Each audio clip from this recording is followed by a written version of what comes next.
My name is Earl Reif. I am a Holocaust survivor.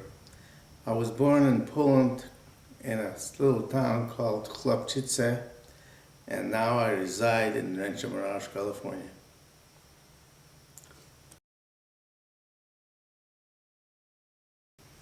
In 1938, our community, we only had about 14 families in our town that were Jewish. And every Saturday afternoon, they were gathering.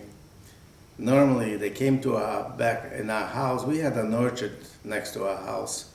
And at summertime, it was nice. They came over and they were sitting underneath the trees where it was shady and discuss what they heard that's happening in Germany. In Germany, that they were arresting Jews. They were confiscating their business. They were arresting and taking them to the concentration camps. And we children were just sitting in the background listening to what the adults were talking about. It was just gossip, we thought. No one really believed that this is happening. It was just a rumor. Because the Jews didn't have an army. The Jews were no threat to the Germans. It didn't make any sense why the Germans would do such a thing, arresting and confiscating and burning their temples and taking them to concentration camps. It just didn't make any sense. So we didn't believe it. The Polish hoodlums armed themselves. They were friends before the war, neighbors of us.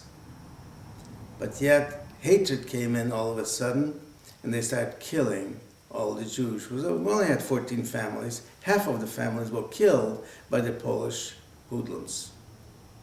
I call them hoodlums, but before the war they were not hoodlums, but they became hoodlums. This went on for days. It was a nightmare. Hatred was going on for years and years in that town. But it never was like this. It was never. We heard people calling names, Jews, dirty Jews and whatnot. We put up with it.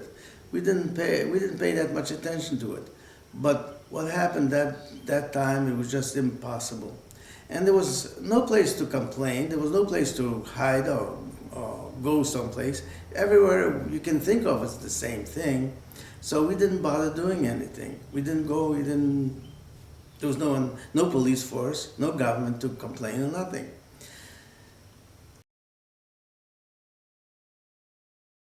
Then one day, a young couple was walking across our town during that period. And they had a little infant baby in their arms. They came to our front door asking my father, it happened to be a Friday evening, if they can stay overnight, explaining that the Germans captured their town and they were wondering what happened to their parents who lived in a different town, and they were hoping to get to their parents' village where they live in order to find out how they are over there, what happened to them. There was no telephone communication, there was no transportation, so they walked from town to town, hoping they'll get there. Well, my father took him in, we had dinner, and went to bed. When we went to sleep, late at night, those hoodlums who called themselves police officers, they all of a sudden made themselves police officers of that town, knocked on the door.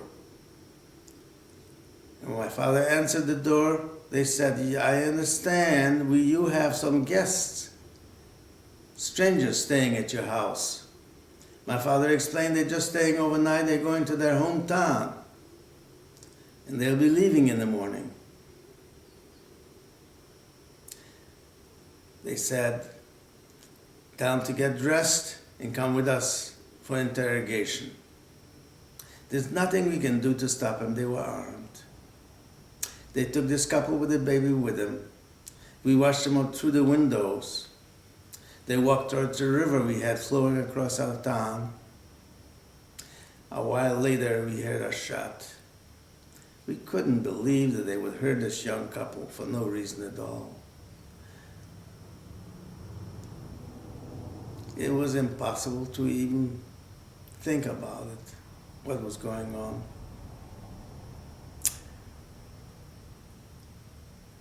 We waited all night, hoping they'd come back, but they didn't. Next day, our neighbors told us that those hoodlums were bragging what they did with this couple. They tied their arms and legs together on the cliff of the river, and one of the hoodlums took the baby and threw it up into the air and shot the baby as the baby was falling into the river. They used the baby as gun practice, target practice. And then they pushed the parents into the river to drown. When we heard that, my father said, "We cannot stay here any longer. This is the end. We put up so many years with anti-Semitism and with horrible things, but this time we had to leave. But there was no place to go. So we decided to go to a bigger city. Hopefully, in a bigger city, it'd be safer." So we decided to go to the city called Rutki. We had an uncle living there, and hopefully he would take us in. So we took off. We didn't go through paved street, we were only dirt roads and forests in order for them not to see us leave town. When we got to the city of Rutki, my uncle took us in. And we stayed with him for a while. But then the war did not last too long between Germany and Poland. Thousands and thousands of Gestapos started coming into the city of Rutki. And the first atrocity I have seen caused by the Germans war, when the Germans, two German officers, approached a couple next door to my uncle's house, saying that they need to have this couple give them jewelry, fur coats, diamond rings of all type. And they gave him a list of things that they want to have. This couple said, "They're poor, they don't have anything like this." Well, they told him that if he should get those items within 5 days, or they'll be severely punished. And they left. This couple never thought anything about it. They thought it was just a joke. They won't be back. They saw they were poor. They're not going to be back. Well, 5 days later, they did come back. Two Gestapos. And when they came back, and this couple didn't have those items that the Gestapos wanted, they took their little 2-year-old baby girl to the second floor and threw out the little baby through the window to the pavement below. I'll never forget the grieving faces of those parents, grieving for their baby. The baby died. My parents then decided that this is no place to stay. It's going to get from bad to worse. So, where are we going to go except into the forests?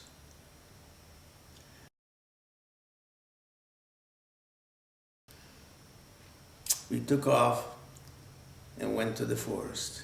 It was my 2-year-old sister, my 10-year-old brother, and I was at the time 16 years of age.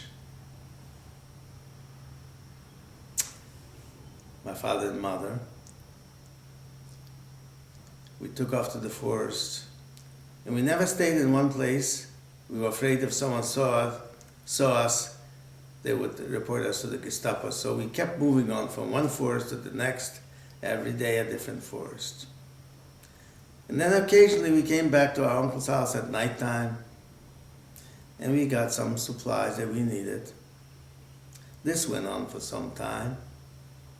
Then, all at once, the Gestapos decided to raid the cities and the towns and that general location where we were located and arrest all men and teenage boys that were young enough and strong enough to work in slave camps. And when this happened, it started very early in the morning, and they stormed from door to door looking for Jewish boys and young men to arrest. And trucks were following them, arresting those boys and men.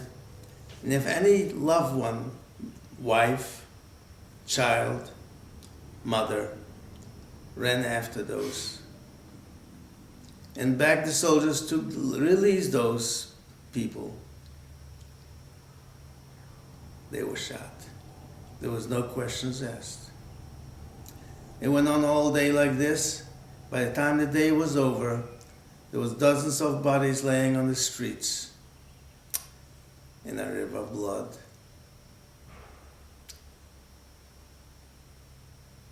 The next day, it was quiet. And no one knew that it's going to happen again. Maybe it's just a one-time type of a thing.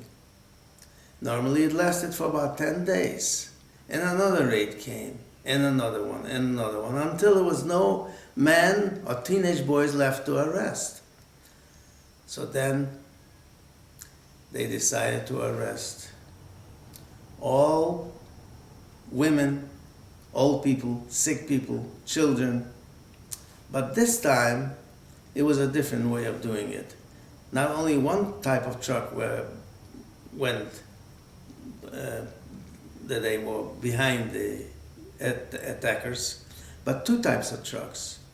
One type of truck, they put on young women on one type of truck and were taking them to the slave camps. And the other type of truck was for old men, children, sick people. And they were taking them to the concentration camp and to the gas chambers. And if any mother who refused to be separated from their children, they were shot right there in front of the children. No questions asked.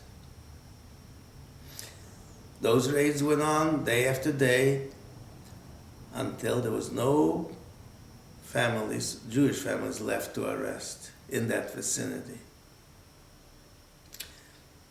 My family was still in the forests.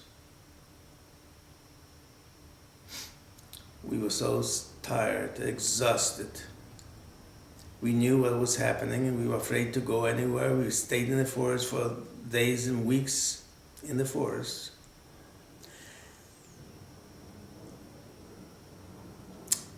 Then one day we saw a bulletin displayed by the Germans. The bulletin read, "If any Jew, he or she, is caught in hiding, he or she would be shot immediately. On the other hand, if they give themselves up, they have a chance to work in a camp and survive." Well, normally, we knew what was happening. We knew that they were killing and taking people to the concentration camps and gas chambers. We knew that something is happening. We wouldn't think so, that we wouldn't give ourselves up. But because we were so tired and exhausted, and the war was still going on, it was still only 1942, my father decided it'd be best if we give ourselves up. The winter was coming in 1942. We couldn't hide in the forest anyway. It was too cold in Poland. It gets down to about below 0 degrees, snow 6 feet high. We couldn't possibly stay in the forest. So we gave ourselves up. When they took us in to this camp in Rudki, We walked through the gates of that Camp Rutki. We knew we made a mistake. We saw dozens of dead people lying alongside a curve, bodies piled up one on the top of the other. We saw people throwing those bodies on two-wheel carts and pushing him out. I don't know where they were pushing him to. We saw people sitting alongside a curve like skeleton. They could hardly walk. But it was too late. We made this big mistake. They pushed us into this room. It was like a 12 by 20 foot room. There was no place to even sit down. People were in there like packed in like sardines. Just straw on the floor. It was the summer of 1942. We stayed in that camp until April of 43. It was a miserable situation, a miserable living condition that we had in that camp that's hard to describe. This camp was not a working camp. It was a death camp. They meant to starve us to death.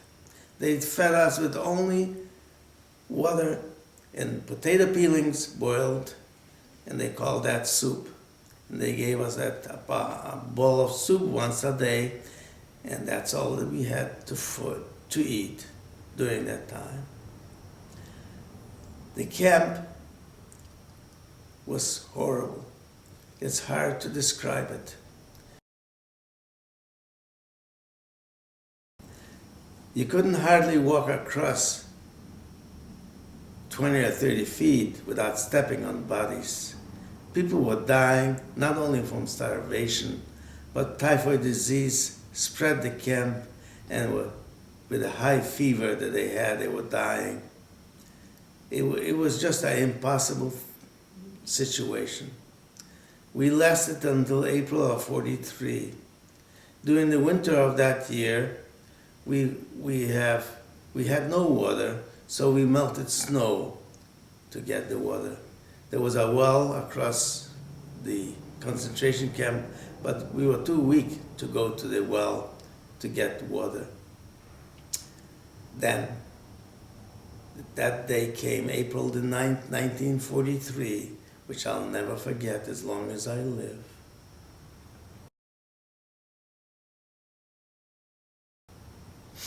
It was still early that morning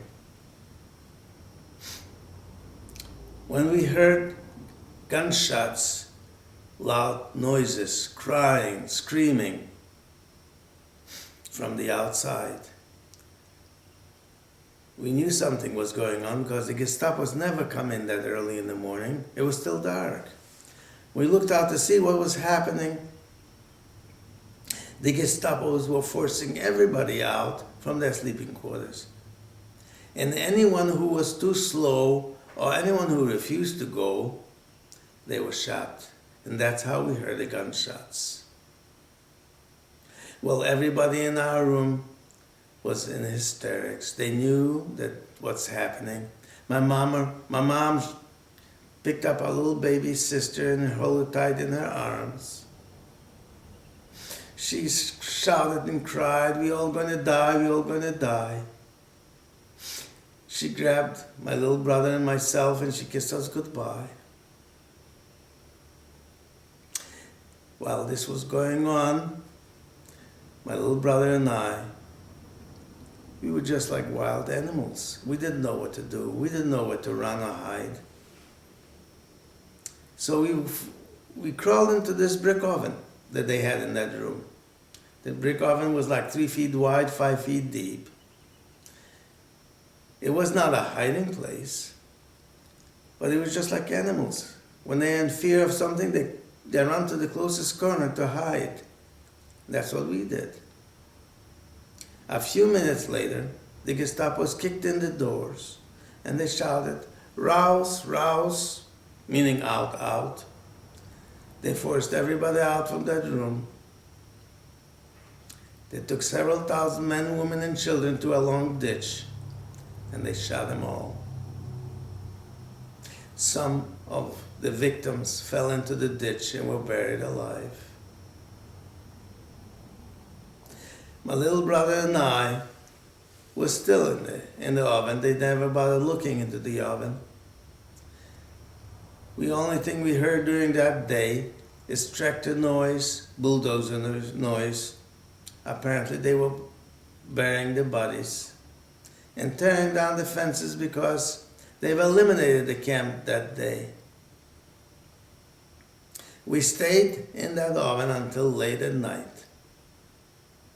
I remember when this was happening, my heart was beating like a hammer, and I can hear every beat of that. My whole body was paralyzed from fear.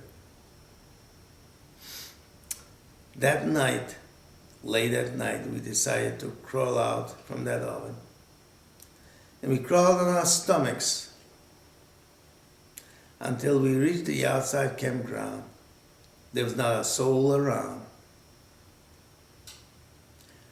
Then we started walking and walking until we reached a farmhouse in the field.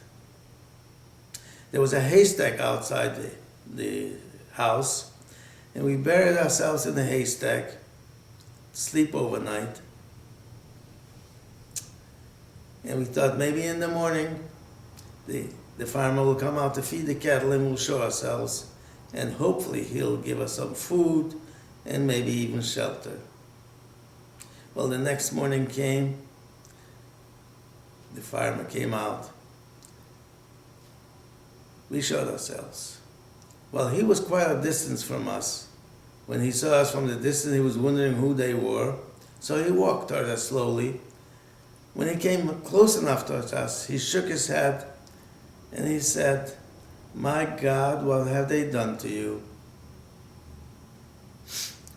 He didn't know us. He didn't know us at all. But he heard about it, and he knew we were just like skin and bone, like skeletons. So he knew who we were. We begged him for food. He went into the house, and he brought out a loaf of bread and a jug of milk. He gave it to us. We begged him if he could stay there and hide, and he said no, we couldn't do that because he was afraid for his own life. So we promised him we will leave that evening. The evening came. We didn't have a place to go to, so we decided to go to the forest. So we took off and went to the forest. When we got to the deep forest, we decided, this was April of 43. It was not too cold at that time. We looked around to find a place where we would be finally settled down in the forest. We found a low spot, figured it's going, at least we'll have some water. When it rains, it'll have a pond of water there, and we'll have water to drink. We took some branches, broken branches off that were laying on the ground, and we formed like a teepee tent to sleep under. We took branches and leaves that were raked together from the ground, and so we can sleep on it. And we stayed in the forest during the entire summer of 1943. We haven't seen a soul. The only problem we had no shoes or warm clothes. Well, warm clothes was no problem. During the summer we can get by. But with having no shoes was a big problem, because every time we stepped on a sharp stick or sharp grasses, it cut our toes, and our feet were continuously swollen and infected. And also, it rains a lot in Poland, sometimes 3 or 4 days without stopping. And when the rain came, we couldn't sleep on the ground because the ground was saturated with water. So we decided to break off some 3/4 of an inch in diameter branches about 4 or 5 feet long, and twisted those branches until they became soft like a rope. We just twisted back and forth until they became very soft. And we used that as a rope and climbed up on a tree about 6 feet from the ground and sat on a branch of that tree and tied ourselves up to the tree, so if we fall asleep, we wouldn't fall down. And that's how we slept when it rained. And my little brother, he was crying continuously, saying, "What are we going to do? What are we going to do? The winter's coming. We can't stay here in the forest." And I kept telling him, "Don't worry about it. We'll think of something." I had no idea what to do. I just tried to pacify him.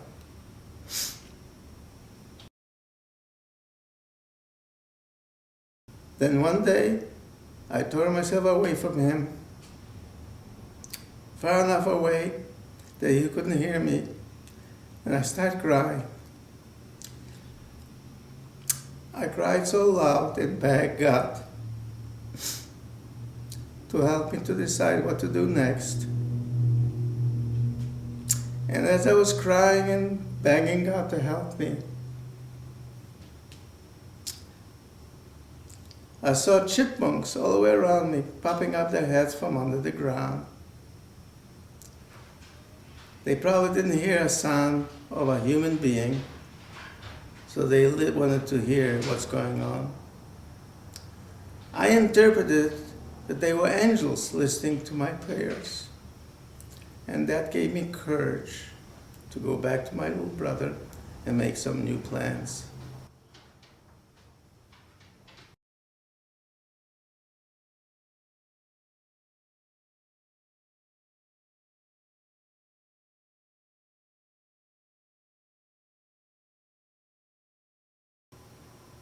Now, I decided to go ahead and build a Holocaust education center in the desert in Rancho Mirage, which is in the plans now. The architect is working on it.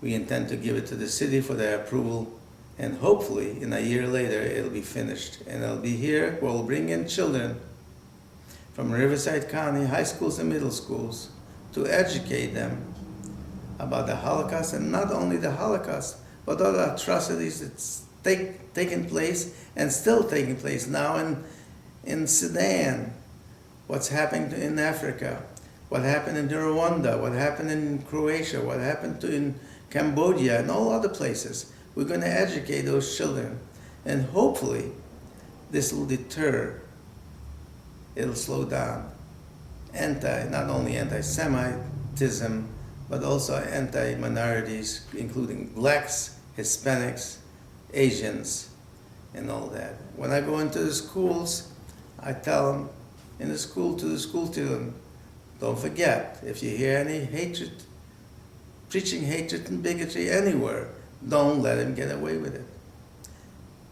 Don't tell them that you heard a Holocaust survivor tell you what happened because of the hatred and bigotry, that this should never happen again. No matter what race you were born into, no matter what religion you believe in, you deserve the same respect for each other. I tell to all the children that. And hopefully this will help. Thank you for listening.